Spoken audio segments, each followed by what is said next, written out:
Hi, I'm Dr. Joseph Baker from the Limerick Chiropractic Center, and welcome to your workshop on cholesterol.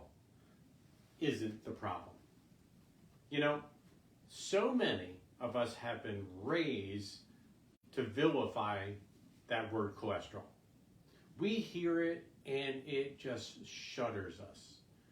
We hear it and we think, oh, the problem. We hear it and we think we're going to have to be put on a drug for the rest of our life. So let's be honest. We're going to be pulling back some of the layers of the lies that we've heard. Some of the lies that we've been taught for, well, not years, but decades at this point.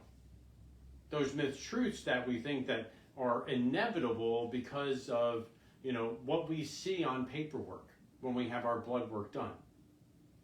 Tonight, I want you to hang in there.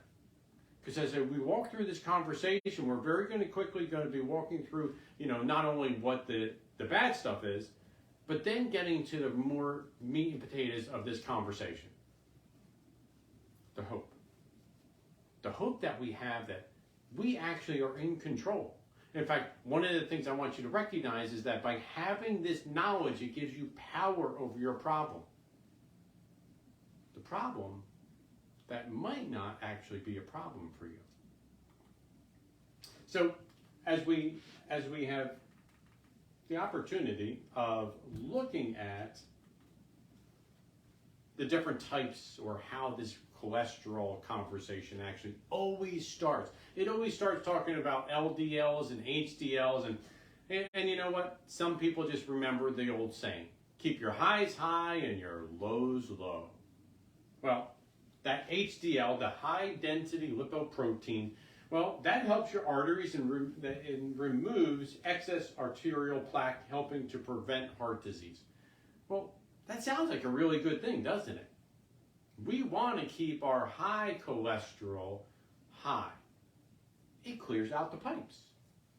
Plain and simple. Now, we do want to keep our low density lipoproteins nice and low, or lower than our HDLs. And here's the key. The key is that those LDLs, they start to plaque up. They start to accumulate in our bloodstream, up against the arteries, up against those veins. And it has a tendency of narrowing down those openings. Now, listen, let's be honest. Anytime we take a tube and we start shrinking it down and making it smaller or creating blockages within it, well, whatever's going to travel through it doesn't work really, really well. If we think about old pipes, we've seen accumulations of material stuck to the side of the old pipe. That means that, well, from time to time, other things that should be passing through, well, they don't pass through real easily. That's exactly what happens to your body when you've accumulated too much LDL. Now, in the end, I'm going to tell you, one of the really big myths when it comes to talking about cholesterol happens to be the fact that cholesterol is bad for you. Well, let's understand something. Everything has a purpose and everything has a reason inside of our body, including cholesterol.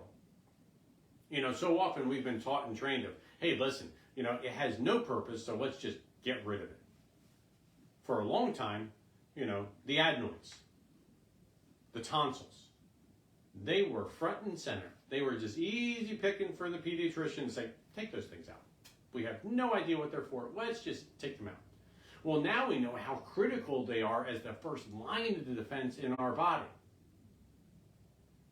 See, unfortunately, just because we as man don't understand the significance of these things that have been placed in our body, that have reason and purpose, that doesn't mean that they're bad. In fact, one of the greatest things that I'm going to think that I would hope that you would learn from this conversation tonight is how valuable cholesterol is for your brain, for your nervous system.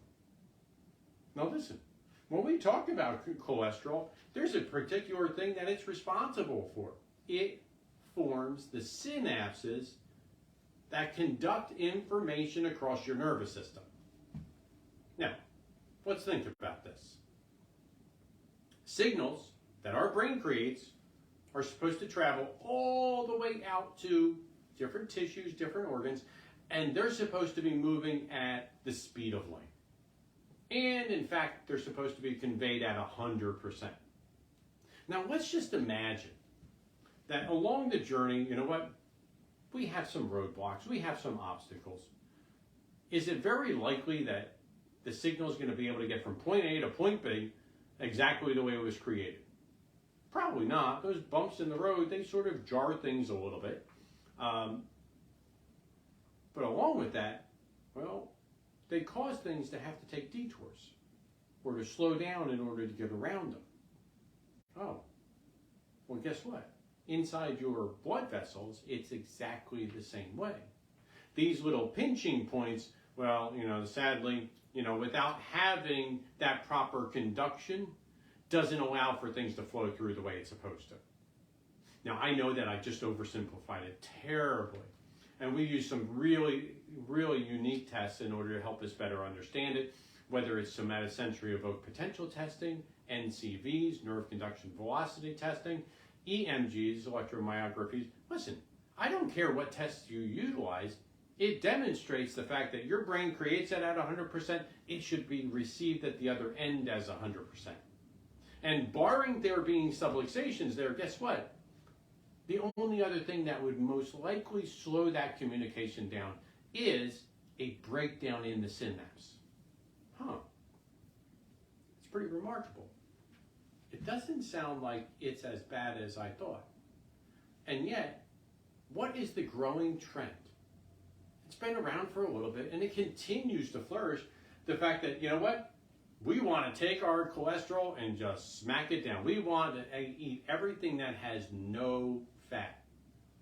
When we go through the shopping, when we go through and we start shopping, we start picking and choosing, what's low fat? What has no fat in it? Well, just recognize, things in nature don't normally happen. They're not normally formed that way. Understand that for them to get that way, there has to be a ton of chemicals. There has to be a large chemical process for that to happen. And we don't have time today to have that conversation of all the bad things that all those chemicals bring to the table. But we're going to give all the food companies all the credit in the world. Because when they say they're stripping away fats, when they say they're reducing that down, let's give them credit. They do what they say that they're going to do. They're going to be taking away all of those really great things that your brain needs in order to function, and they're going to take it away. And we wonder, how come we have this increased rate of Alzheimer's and dementia? People who have trouble remembering things earlier and earlier in life. And it's not okay. One of the other myths that happens to be is that everybody's cholesterol needs to be exactly the same. Well, that sounds all well and good. And I know that we want to standardize absolutely everything, but let's understand something. We're all uniquely created. We're all very uniquely designed. And what that means is that, well, what's good for me might not be good for you.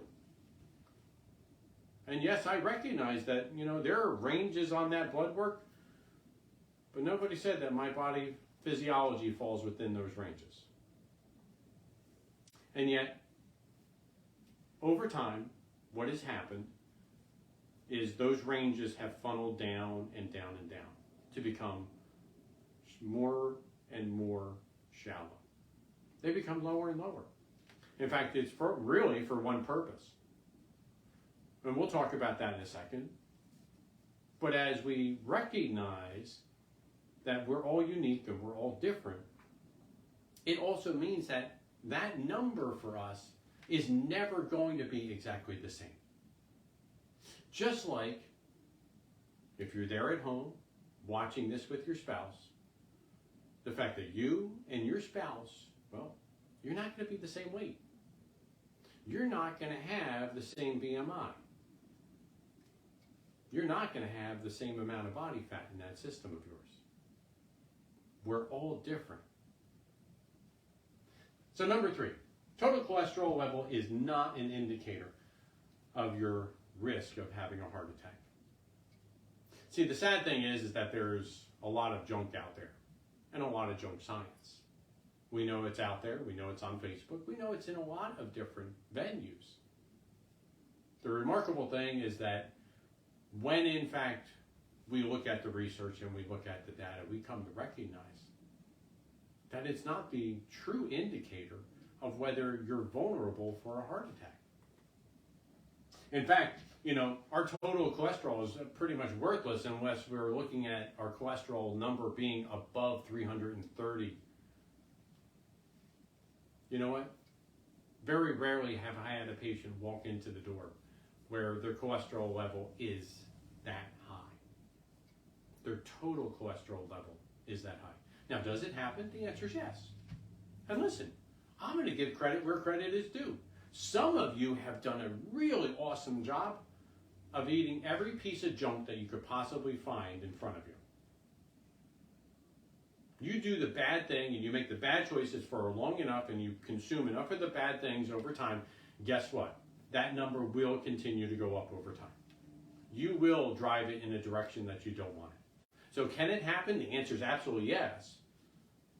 Most individuals who have a reasonable diet and are consuming things in a very balanced nature are never ever going to be getting to that point where their number is going to be that way. In fact, on this chart, it talks about some of the much better methods of understanding the effect of cholesterol in your system.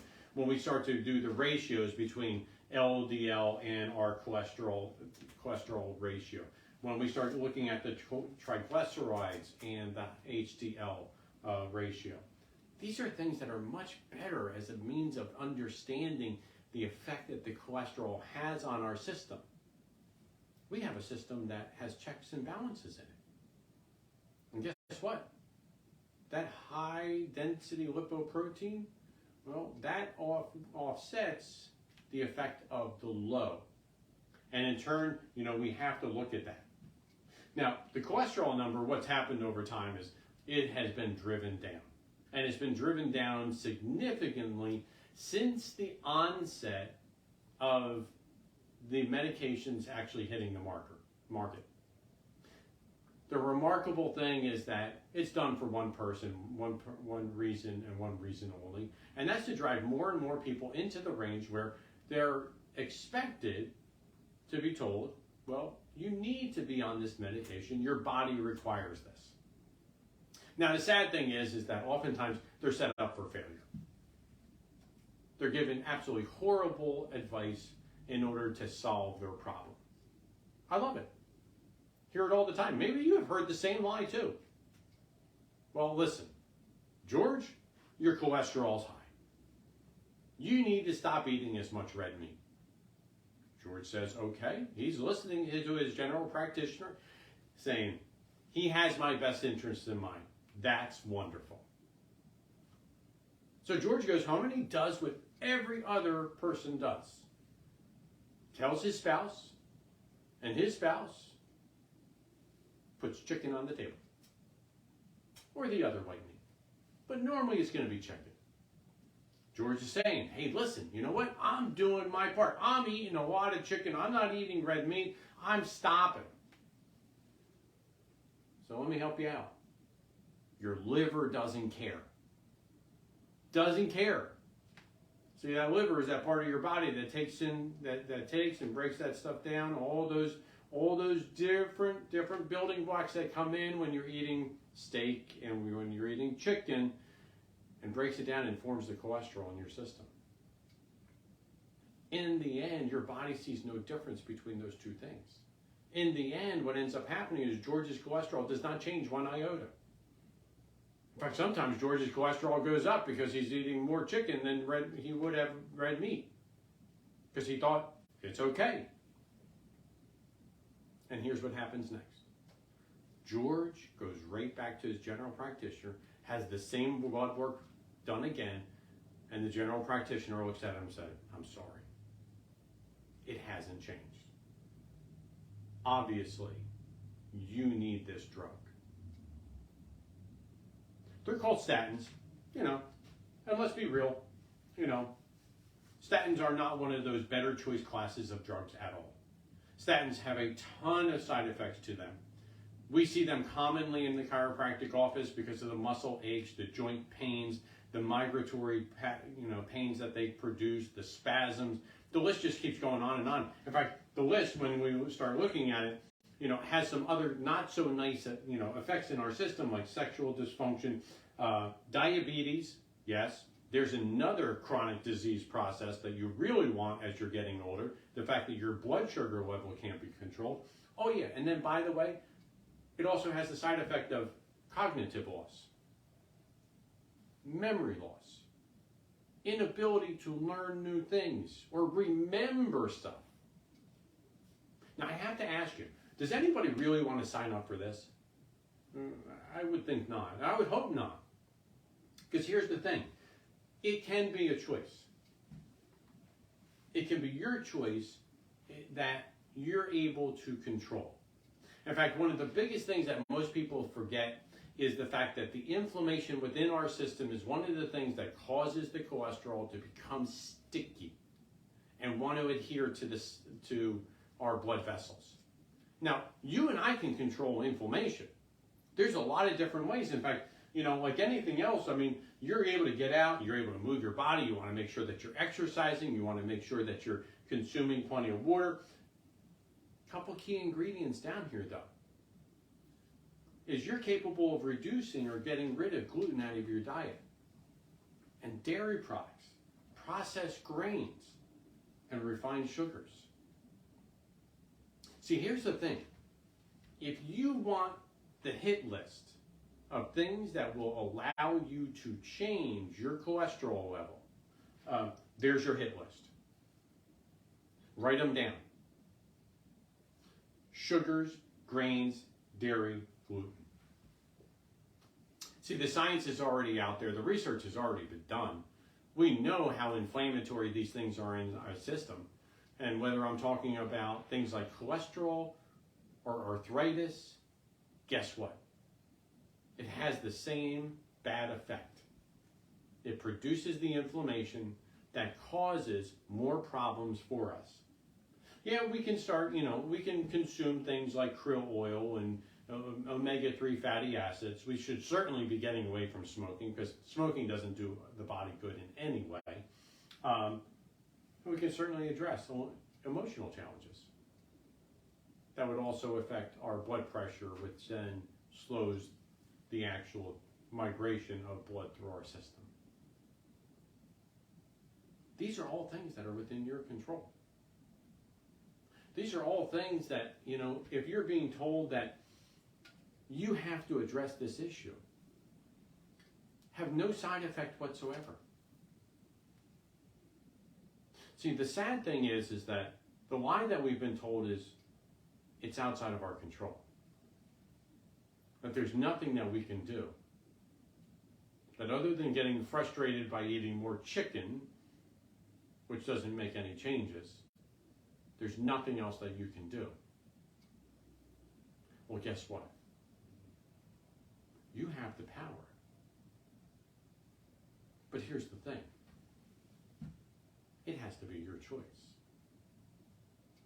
See, in the end, this conversation, although I gave you that helicopter view of what cholesterol is and what it does, it's all you need. And in the end, it's your choice what you plan on doing with this information. And I'm going to ask you very simply, I want you to like this video. What that does is it makes sure that other people see it in their feeds a little bit more often. I want you to leave me a comment. I want to hear what your takeaway was from tonight's conversation. I want to hear what struck you that you didn't know that, or maybe you have more questions about that we have to set up time in order to sit down and actually have a conversation about this. And I want you to share. I want you to share this information because you know what? There is somebody else out there. They're already taking a statin. Maybe somebody else out there in your family that, you know what? They're on their way to being there. here's the thing. Now that you know you have the responsibility to share the truth with others. See, in the end, I know we're not here for just ourselves. I know we're not here for, just to take up space and have a good time. We're here to help our fellow man. And whether our fellow man is family, whether it is a friend, a coworker, a neighbor, our responsibility is to at least put the information out there, to enable others to have the opportunity of making a better choice for themselves. I'm going to ask you to do the uncomfortable and hit share, to make sure that your family of choice is aware just like you are now. I'm Dr. Joseph Baker from the Limerick Chiropractic Center.